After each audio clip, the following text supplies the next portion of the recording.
municipalizar também o debate, mas eu não posso deixar de fazer aqui e registrar nos anais uma pergunta muito sincera. Temos mais de 100 mil pastores no Brasil. Qual desses pastores estão sendo perseguidos por sua religião? Qual deles já tiveram coisas apreendidas? Qual templo já foi fechado, já que isso a gente ouviu a eleição inteira? Se a esquerda ganhasse, ia se fechar a igreja, ia se fechar templo, ia se perseguir pastor, ia se perseguir padre, e na verdade eu não vejo isso acontecendo. E deixa aqui um questionamento para vocês. Tem um quarto sobrando na casa de vocês? Esse quarto está sendo ocupado por uma pessoa em situação de rua? Vocês têm 2 carros. Um dos carros vocês tiveram que dar para alguém? Ou a gente está mais uma vez afirmando que a gente tira as nossas conclusões em cima de falácias? A gente não pode dizer que qualquer pessoa que tem uma religião está sofrendo perseguição religiosa. Não é justo nós falarmos isso, sendo que a gente já pôde perceber desde o início da eleição passada, em que foi dito tanto que nós tiraríamos das pessoas para ter as coisas para o governo, e isso não aconteceu. Então, que isso fique marcado e nos faça entender a importância de não falar fake news, a importância de falar de acordo com a verdade das coisas que ocorrem. Uma parte, se possível, meu colega. Já lhe concedo. Eu quero falar sobre a questão da educação infantil.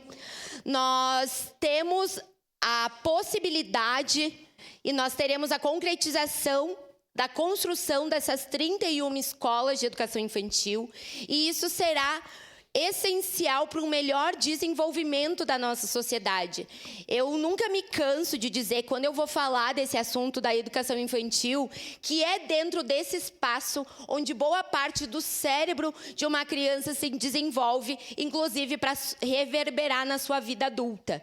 Então, nós sabermos da importância que tem a educação infantil é central para que a gente discuta esse debate com muita importância, com muita relevância.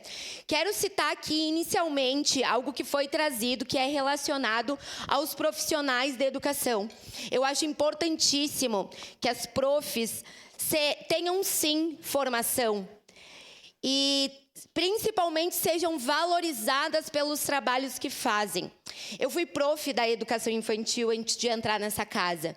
E eu sei como era difícil garantir que as pessoas entendessem que ali tu não era tata, que ali tu não era tia, que ali tu não estava para cuidar daquela criança. Não só.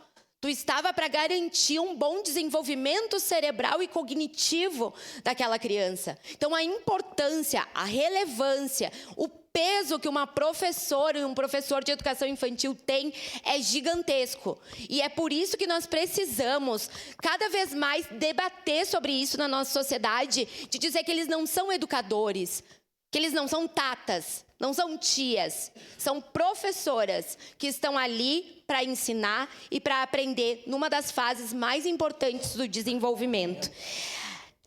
A necessidade da escola de educação infantil no Monte Carmelo se apresenta pela falta de infraestrutura que tem no bairro como um todo.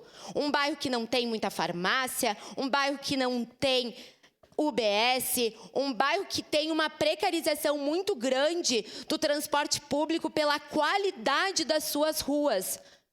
É um bairro que tem carência do poder público de forma presente. E quando não é o poder público que cumpre a sua tarefa, a tarefa vai ser cumprida por outros. E a gente sabe muito bem o que pode acontecer. Então, eu quero reforçar o que eu falei antes em a parte para o vereador D'Ambros e dizer que nós seguimos constantemente reunindo com quem for preciso para garantir a construção da Escola de Educação Infantil no Monte Carmelo. Reforço, já falamos para a secretária Marta, já falamos com o vice-prefeito Néspolo, ambos se demonstram favoráveis, entendem a importância e a necessidade dessa construção. Então, nós seguimos juntos, vereadora Andressa, vereador Lucas, vereadora Rose, que tem essa preocupação com a educação infantil e sabem da importância do poder público dentro das comunidades, principalmente daquelas comunidades mais vulneráveis. Muito obrigada. Obrigado, vereadora Estela.